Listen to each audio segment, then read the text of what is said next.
Was it hard transitioning to having a whole family? Tas Being a biglang, single mom. medyo mahirap. Financially, sobrang hirap. Lugmok ka talaga. Yeah. Tapos feeling mo parang, saan ka na pupunta? Saan kayo pupulutin? How is your relationship with your ex-husband? Sabi ko nga kay Ika, wala kaming relationship. Ay, okay. Dapat, respeto din niya ako as a Yes. person. Respeto din niya yung mga anak niya.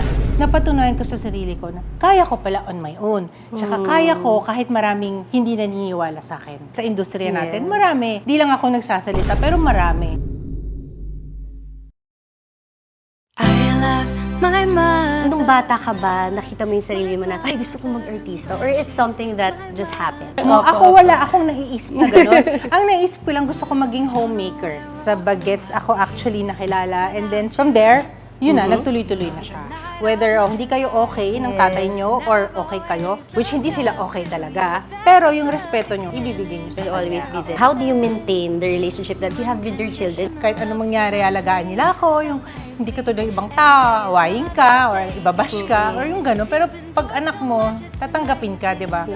Lahat, dinevote ko lahat ng energy ko, lahat ng utak ko, yung puso ko, yung buong buhay ko, dinevote ko lang kay Lord. As a mom, this is an entirely different career. It's a career, di ba? And it never stops.